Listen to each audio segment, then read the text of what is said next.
Tiempo con Dios es un momento para fortalecer tu espíritu y escudriñar la palabra. Vive ahora Tiempo con Dios. Bueno, grato es seguir con este tema valioso sobre lo que es predicar para cambiar vidas.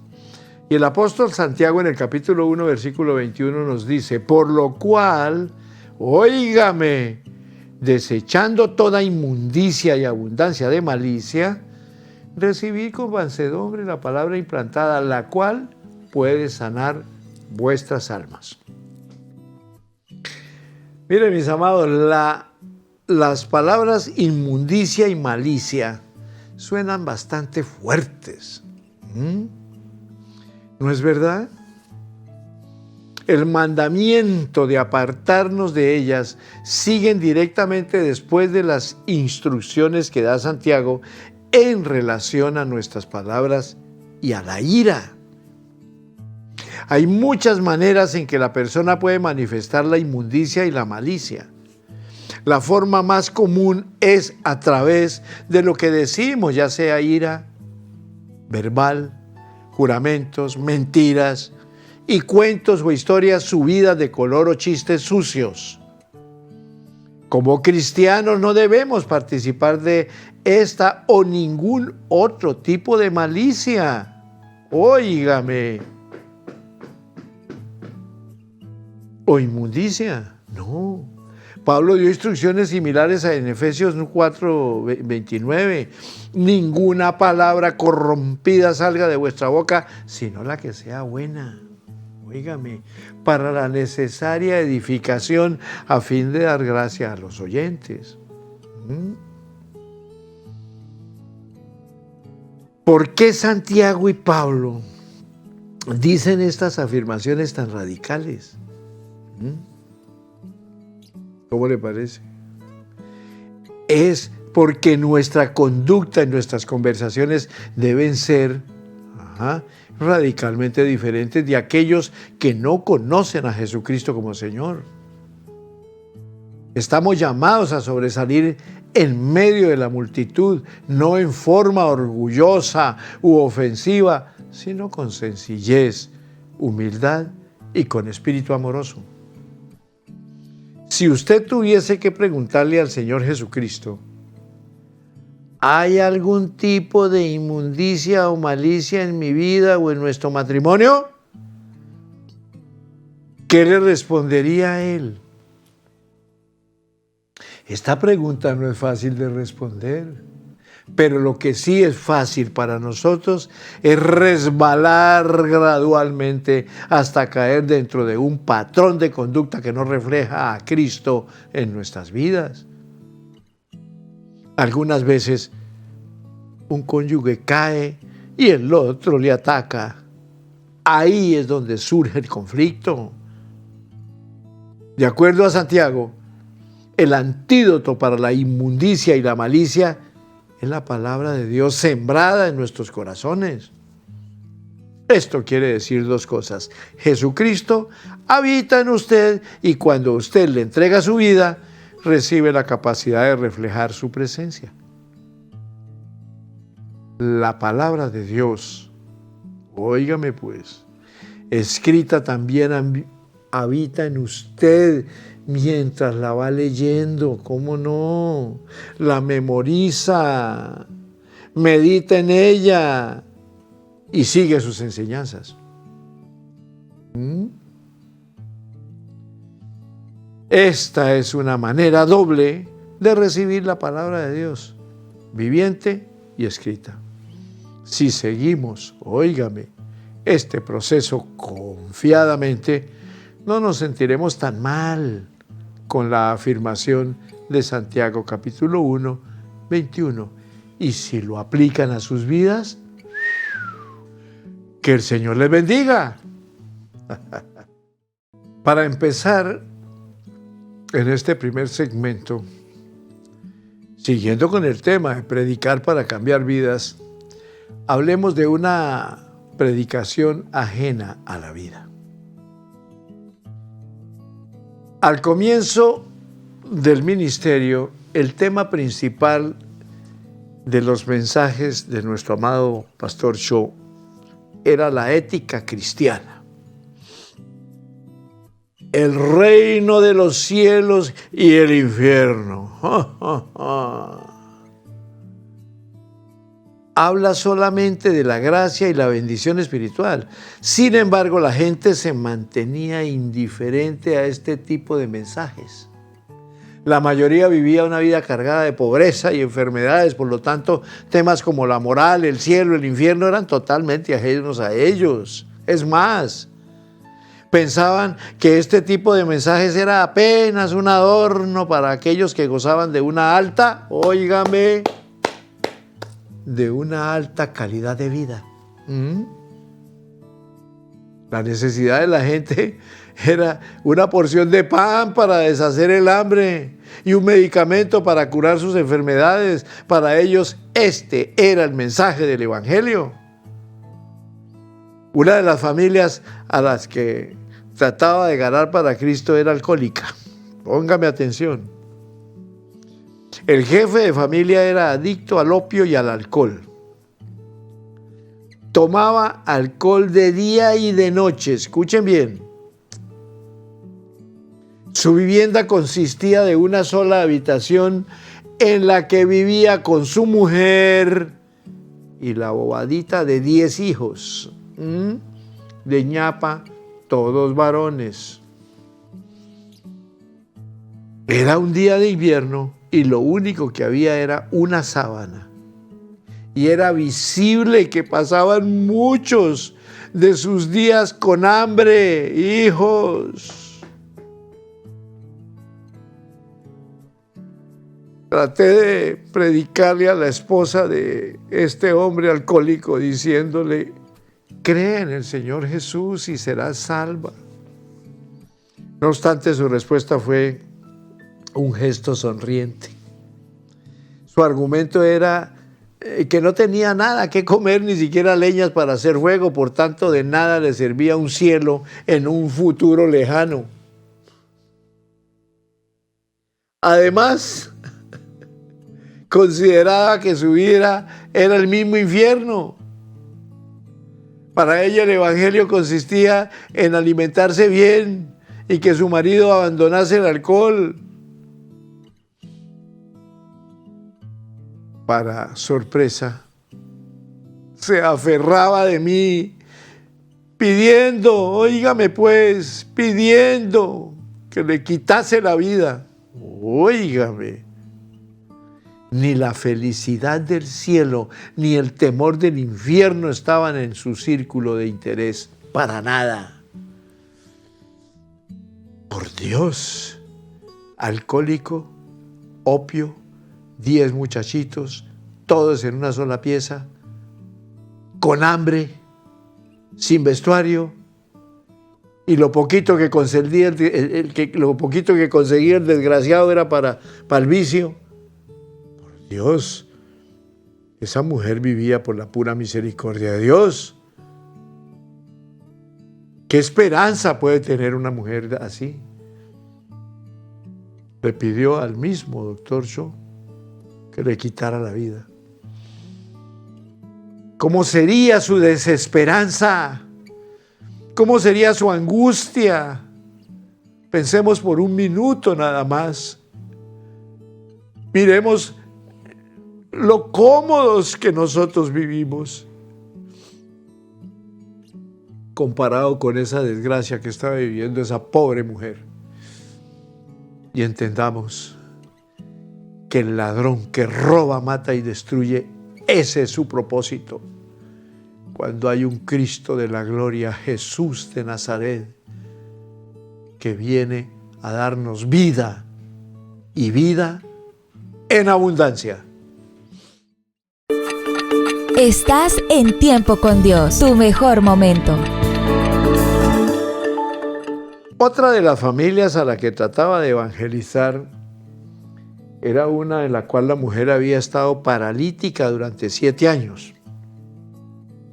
Como si esto fuera poco, había tenido un bebé. En la habitación sobreabundaba el olor desagradable debido a la acumulación de excremento del bebé, y su marido casi nunca volvía a casa. Esta mujer no podía mover su cuerpo, por tanto tampoco podía comer. Era tan dramática la situación que los vecinos se turnaban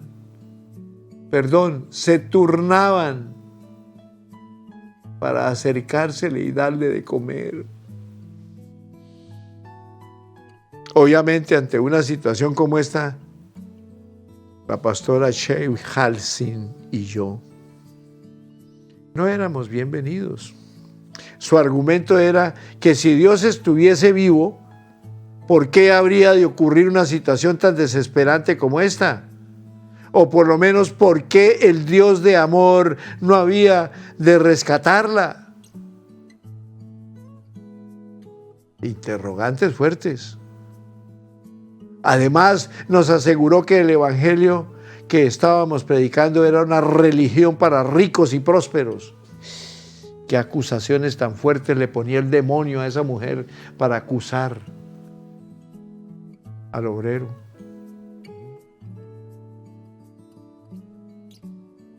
Otra de las preocupaciones personales era cómo evangelizar a aquellas bandas callejeras que venían a producir disturbios en la iglesia.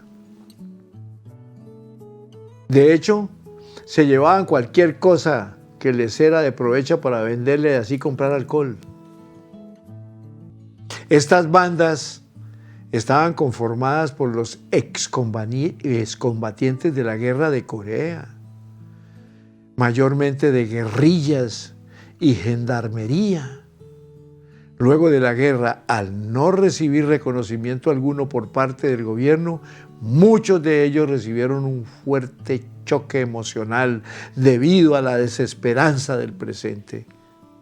Eran jóvenes, pero habían perdido el sentido de la vida. Asimismo, el mensaje de un cielo lejano no podía resultar interesante para ellos. ¿Cómo no? Ante una situación de vida como esta, la iglesia no crecía y la vida del pastor tampoco era estable. No obstante, comenzó a surgir en el pastor Cho gradualmente una filosofía homilética. ¿Cuál era? Finalmente llegó a la conclusión de que aparte de predicar el evangelio del reino de los cielos, necesitaba enfatizar que Dios estaba allí mismo para resolver el hambre y todos los problemas de la vida. Y así es. Esto se debe a que el mensaje debe correlacionarse con el corazón de la gente, con el fin de hallar una razón para asistir a la iglesia. Encontramos un nuevo descubrimiento de la Biblia. Luego de darse cuenta de que el evangelio debía correlacionarse con la vida del hombre, comenzó a releer la Biblia. La leía como si se tratara de un nuevo libro al que jamás había leído. No tardó en darse cuenta de que el mensaje del Señor Jesús en los 4 evangelios era pertinente a la situación de vida de aquella época. Es decir, Jesús perdonaba al pecador de sus pecados y lo consolaba, como dice Juan 8:1 al 11. Y además sanaba a los enfermos, Mateo 9:1 al 8. Daba de comer a los que tenían hambre, Marcos 6:30 al 44. Y resucitaba a los muertos, Juan 11:43 al 44. El ministerio del Señor Jesús consistía en solucionar los problemas ontológicos de la vida. En otras palabras, establecer el reino de Dios aquí en la tierra. Y no solo esperar a que alguien o algún día iríamos al cielo. El Señor proclamó diciendo: arrepentíos, porque el reino de los cielos se ha acercado. Mateo 4:17. Y también solucionó los problemas de la vida. Los apóstoles igualmente anunciaron el Evangelio solucionando los problemas de la vida en pos del Señor Jesucristo. Levantaban a los cojos, echaban fuera a los demonios y quitaban el dolor de la gente con el poder de Dios. Tanto el mensaje de Jesús como el de los apóstoles se caracterizaban por solucionar los problemas no solamente del alma, sino también de la vida real. Si el mensaje del Evangelio no puede suplir las necesidades del hombre y remover sus dolencias, no es más que un adorno. Las necesidades básicas del hombre están tan ligadas con la realidad de la vida que no pueden ser subestimadas. Por tanto, una predicación que no tiene relación con la vida es como golpear al aire.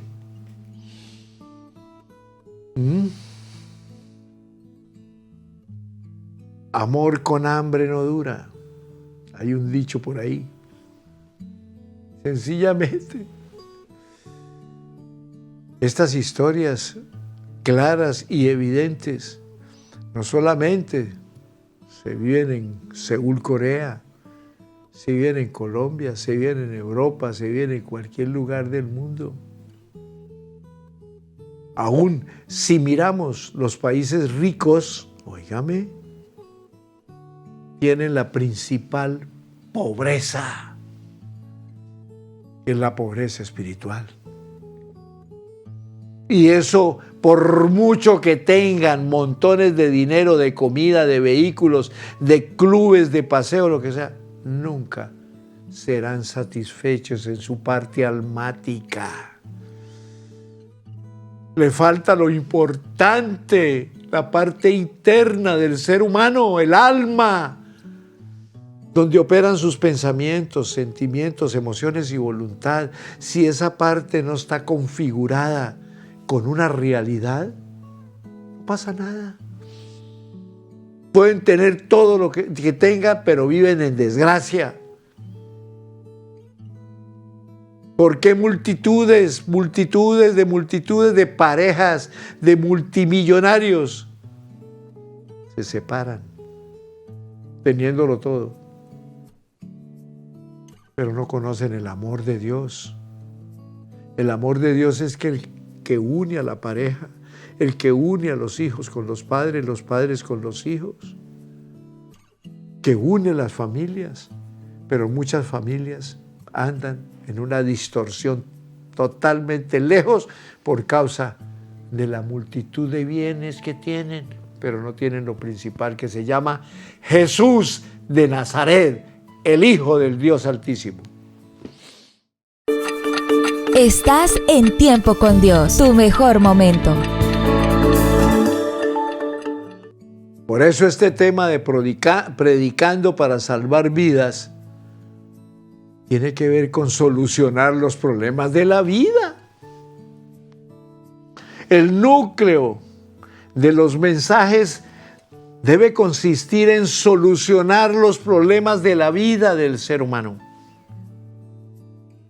Siempre preguntamos, ¿cómo puedo a través de la palabra de Dios resolver los problemas espirituales, emocionales, físicos y sociales?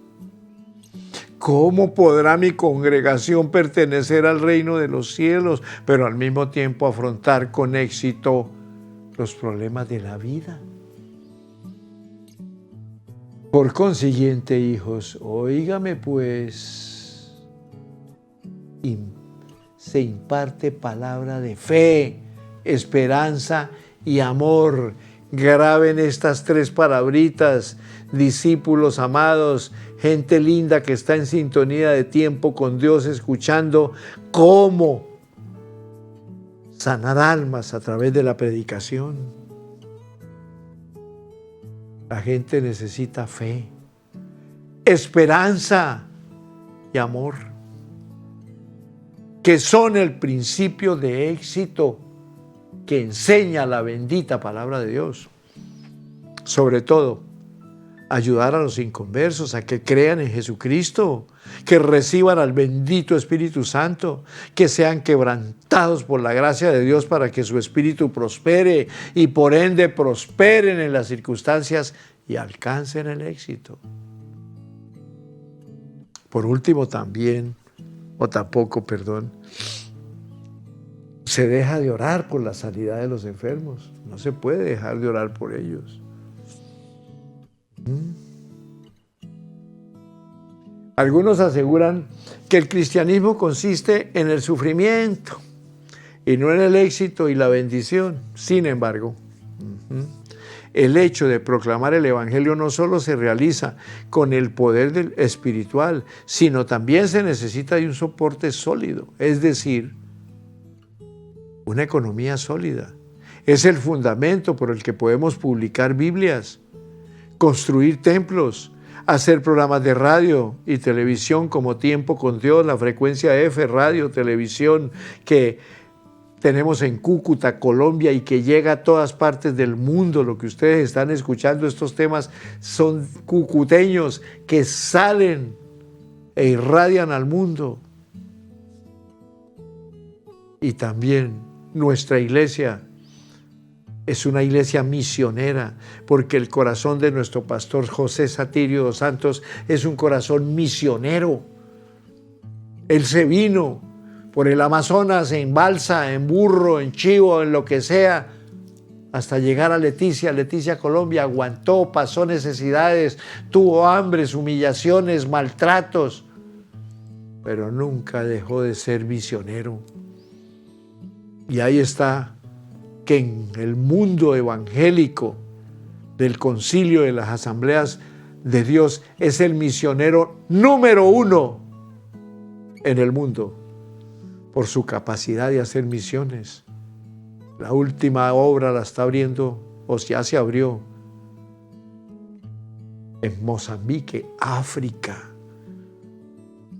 Y hoy en día esas multitudes de niños saltan, brincan y todo porque tienen sus 3 comiditas diarias. ¿Gracias a qué? A las misiones que el pueblo cucuteño y las misiones que se recogen mundialmente para enviar a esa nación para ayudarlas. Déjenme decirle, mis hermanos, la Biblia habla claramente de que a través de la cruz no solo recibimos redención de nuestros pecados, sino también gozamos de la bendición de las circunstancias. Gálatas 3, 13 al 14 dice: Cristo nos redimió de la maldición de la ley, hecho por nosotros maldición, para que en Cristo Jesús la bendición de Abraham alcanzase a los gentiles. Dígame, Abraham, Isaac y Jacob y muchos de los personajes de la Biblia eran hombres exitosos, tanto en el área espiritual como en el área natural. Obviamente, causa una gran admiración superar por fe las adversidades de la vida como la pobreza y la miseria. En vez de caer en un pozo de depresión. Sin embargo, es un gran error afirmar que es en la pobreza y el sufrimiento cuando la fe se hace genuina. Óigame, que el Señor reprenda al diablo, que es un pobre diablo. Ese sí es pobre. Ese sí es un miserable. Obviamente, causa una gran admiración superar por la fe las adversidades de la vida como la pobreza y la miseria, en vez de caer en un pozo de depresión. Sin embargo, es un error afirmar que es en la pobreza y el sufrimiento cuando la fe se hace genuina. En el Antiguo Testamento Dios no libertó al pueblo de Israel de la esclavitud de Egipto con el propósito de hacerlo sufrir en el desierto, no. sino con el propósito del éxodo consistió en llevar al pueblo de Israel a la tierra donde fluía leche y miel, en la cual no comerían el pan con escasez, ni les faltaría nada en esa tierra. El Antiguo Testamento enseña que el Señor bendice a aquellos que temen y siguen a Dios. Y en el Nuevo Testamento Jesucristo dijo: mas buscad primeramente el reino de Dios y su justicia, y todas esas cosas os serán añadidas. Esa es la realidad. Y esa es la homilética. Esa es la sabiduría con que debemos hacer la obra del Señor. La Biblia es el manual más perfecto para llegar a ese nivel. Y cuando se llega a ese nivel es que se ven cada día miles de millones de personas felices por causa de la comprensión de que estando en Cristo son muy felices, porque todo lo podemos en Cristo que nos fortalece. Hablemos del Jesús de los desamparados. ¿Quién es ese? Vamos a ver. Hebreos 13:8 dice: Jesucristo es el mismo ayer y hoy y por los siglos. Jesús prometió que donde 2 o 3 estén reunidos en su nombre, Él estaría junto a ellos. Jesucristo estuvo, está y estará con nosotros, óigame bien, para siempre. En el Oriente existe una religión llamada taoísmo. Dicha religión enseña que Dios es un ser perfecto, por lo tanto se encuentra alejado del hombre imperfecto. Este miserable. No obstante, esto es un concepto erróneo de Dios.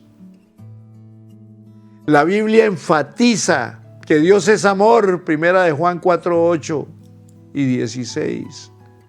El hombre, cuando ama y es amado, tiene la tendencia de no solamente, oígame bien, compartir lo bueno, sino también el sufrimiento, las dolencias, óigame, y las tristezas.